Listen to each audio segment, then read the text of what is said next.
Welcome back, everybody, to our wind element. Wind is the reach of impact. Wind is about expanding influence.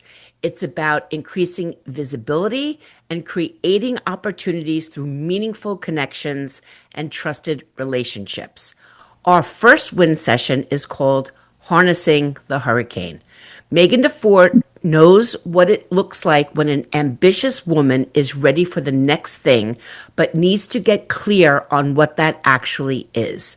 As a values-based coach and founder of DeFord Coaching and Consulting, she helps high-achieving women trade goal chasing for direction setting so they can pursue what they actually want, not just what is next on the list. Please welcome Meghan DeFord. Thank you so much, Deborah, and everybody for being here. I'm super excited to be here. And this is about expanding that reach and relationships. And we want to start with the relationships with ourselves. I spent 20 years working in philanthropy and engagement. And one of the things I used to tell new fundraisers was this: be specific about why you want to meet with somebody. If a donor or a volunteer is confused about why you're meeting, you've already made the conversation awkward. And we've all done it, or we've been on the receiving end of it, that email or text that says, let's grab coffee and catch up. And what the person really means is, I would like to talk to you about something I need. And in that case, it was a funding opportunity. And suddenly the coffee is a hostage situation. So I don't want to do that today. I want to be really clear about why we're here. This is not a motivational speech. You are all accomplished women. You have built successful careers. You do not need me to tell you to dream bigger. You do not need to work harder. We are anti-hustle culture.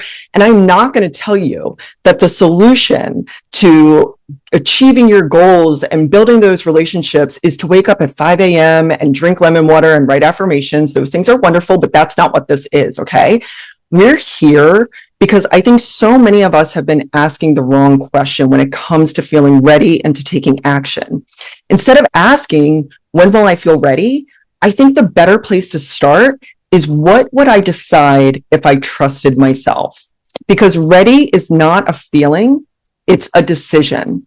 And to get more precise, ready is where preparation and self-trust meet. So today we're going to explore why waiting to feel ready keeps so many of us stuck, and what confidence actually has to do with it.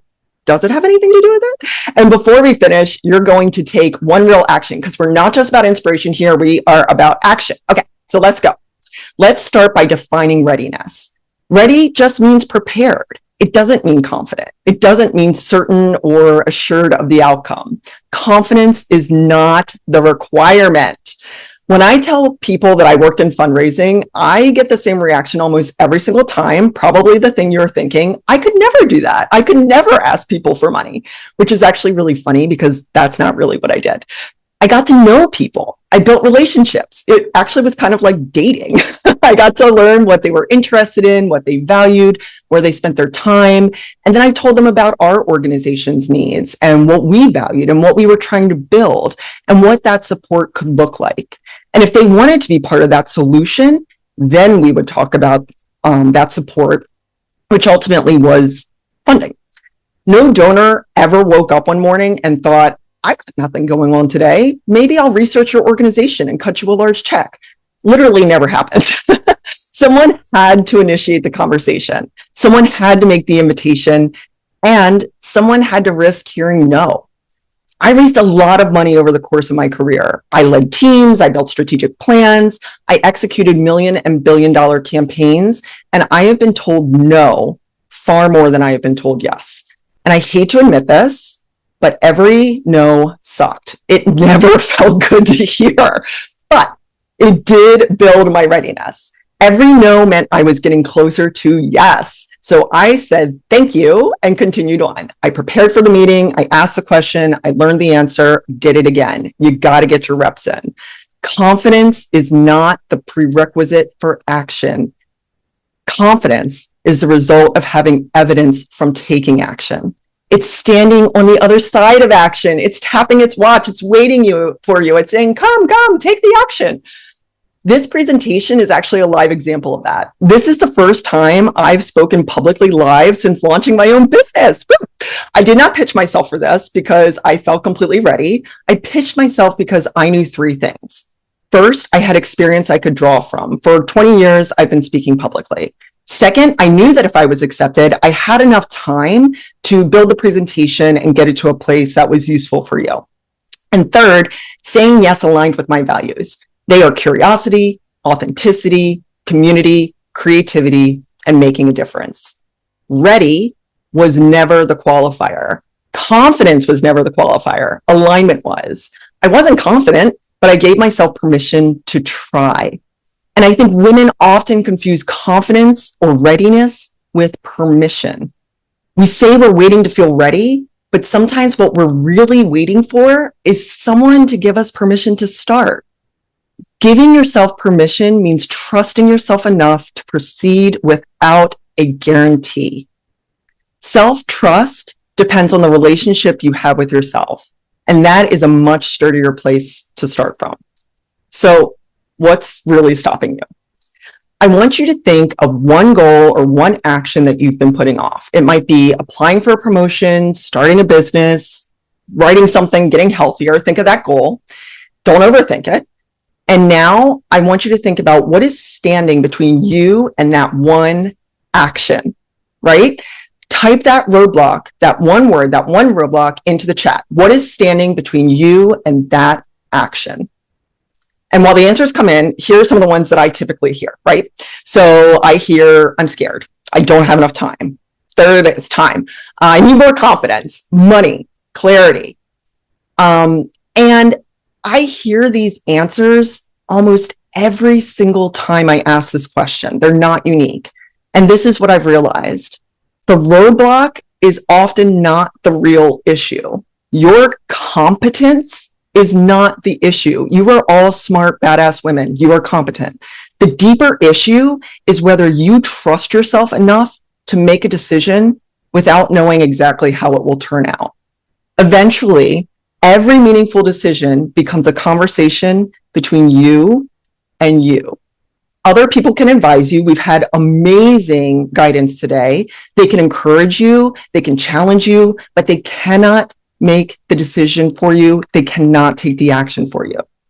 A woman who trusts herself does not make perfect decisions. She makes decisions, learns, and adjusts. She asks for input without treating every opinion as an instruction. That is what self-trust looks like in practice. So why the heck do we wait? We know all of this, right? So why are we waiting to feel ready? Your brain likes predictability. That's what it was built for. It was built to keep you alive. Your brain literally is just trying to keep you alive. It doesn't know the difference between being chased by a bear or sending an email. Think about applying for a job. If you don't apply for the job, you know exactly what's going to happen. You don't get the job. And that may be disappointing, but it's certain. If you apply, suddenly there are dozens of unknowns and your brain goes, danger, right? Your brain prefers a predictable disappointment over an unpredictable possibility. I'm going to say it again. Your brain prefers a predictable disappointment over unpredictable possibility. So we have to give our brain new evidence, not proof that everything will work out exactly as planned. Evidence that uncertainty is okay. You're not being chased by a bear. You just need to make the phone call. And that is why meaningful action matters, because action gives your brain and your nervous system, right? Everybody lower your shoulders, loosen your jaw, take a deep breath. It's giving it a new experience to reference. You did the thing. That's self-trust. This session is called Harnessing the Hurricane. I live in South Florida. I'm an hour north of Miami, so I take hurricane language seriously. You cannot stop a hurricane from forming. You can't negotiate with it. You can't control its path. You can't control the timing or its strength. So what can you do? First of all, don't live in Florida, but you can prepare. You can make decisions with the information you have, and you adjust when the conditions change, because they always do. And that's how we navigate our decisions. We prepare, we decide, we adjust. And the goal is not the transformation. This is the part of taking action I think we often miss.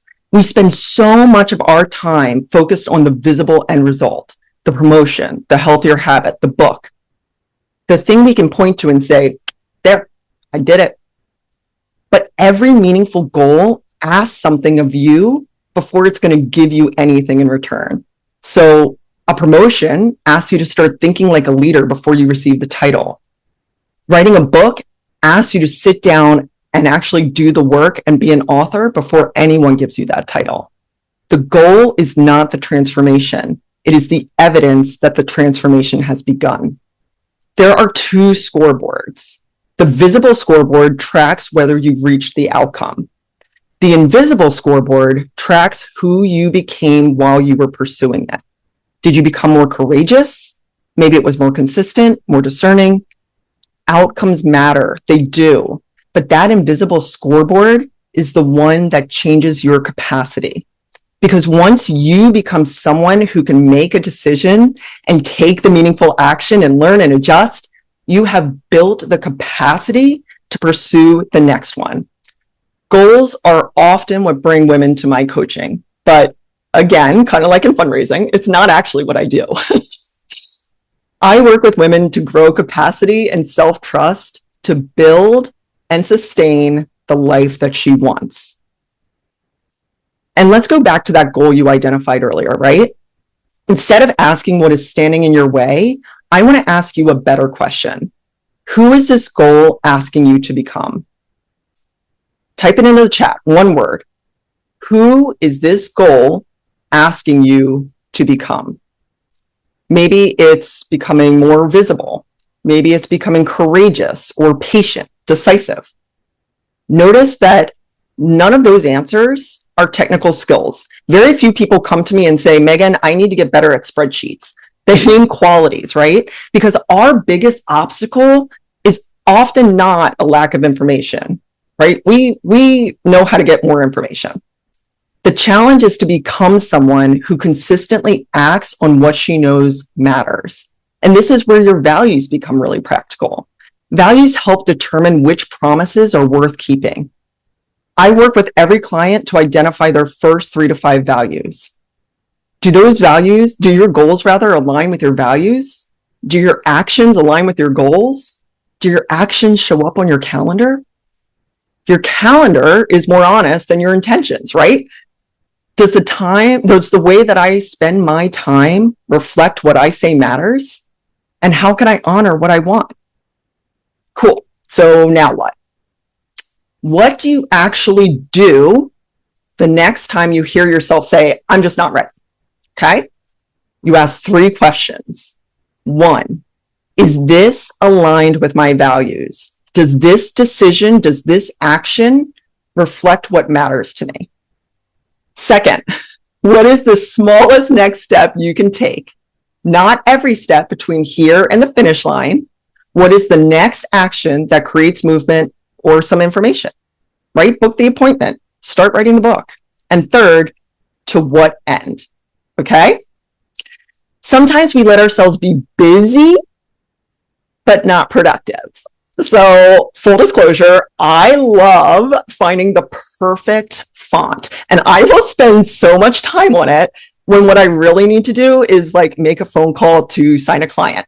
So make sure that your action brings value. These 3 questions will help you move out of that endless debate about whether you feel ready. Is it aligned? What is the next action? And to what end? That is a decision-making process you can use anytime. So let's use it now, okay?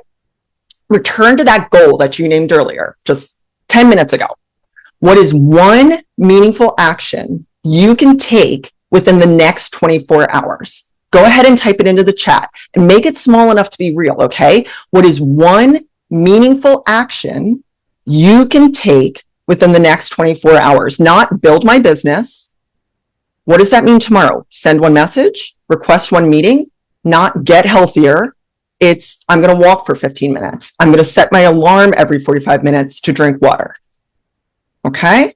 Nice. Someone said download Jamila's financial sheet. I agree with that. So look at that. You did not wait to feel ready. You made a decision.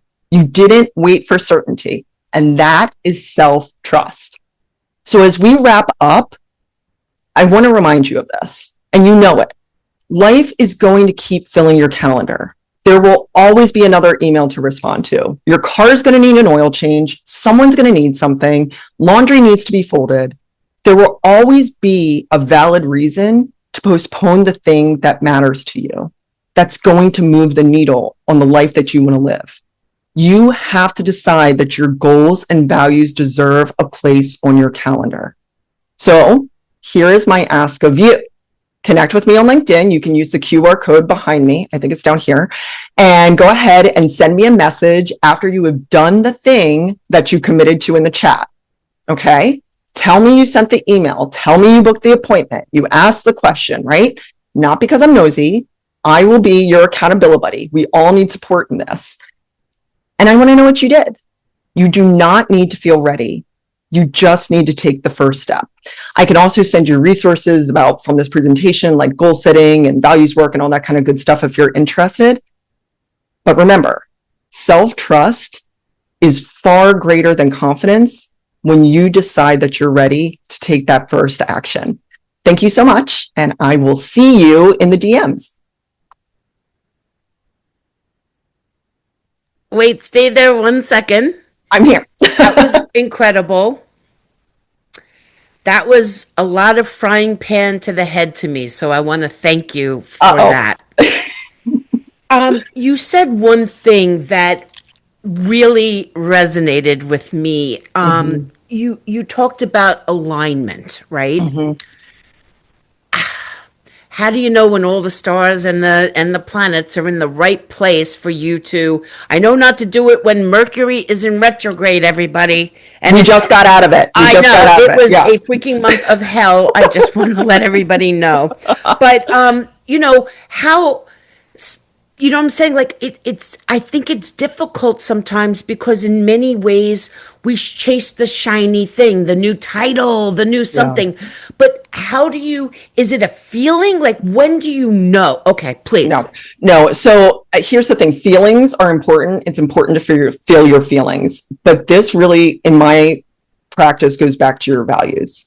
If you can identify, and look, I used to bristle at that word because I think it has a lot of religious connotations. That's not what I'm talking about.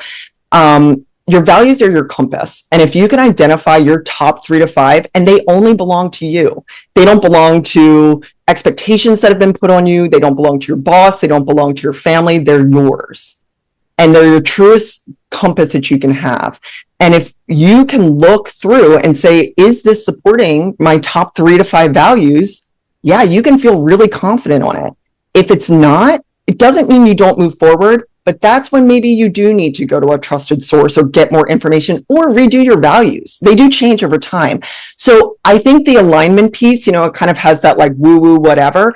Alignment is really just listening to yourself and making sure that you're making a decision from you and not all the expectations that have been put on us. And let's be honest, as women, we have a lot that's been put on us that we just silently carry. So I think to your question, the timing's never going to be right, but is it in line with my values? And then something I've heard a lot on the presentations today, is it the right season? I've got 2 kids, and when they were little, life looked very different than they are now. And so I think you also need to look at that too. But again, that's personal and that's up to you. So hopefully that answers it. No, it totally did. Now, we shared a link in the chat about for your coaching business. And you mentioned that if, people connect with you, you're going to give them a Grows a Print offer. Or you just scan the QR code. Do you want to share anything about that before we move on? Yeah, absolutely. I'm happy to send people. I know I flew through this presentation. There was actually more of it, but I'm a yapper, so I had to cut it down. And I'm happy to share some exercises with you. If you are interested in coaching or workshop facilitations, things like that, let me know that you saw me at Girls That Print, and I do have a special referral rate. It's about half of what the normal cost is. And I do 3 sessions and 9 sessions for one-on-one coaching.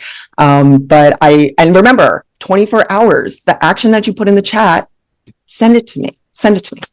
I love it. Thank you so much, Meghan. And you will be back Thanks. for our panel. Yes. Bye.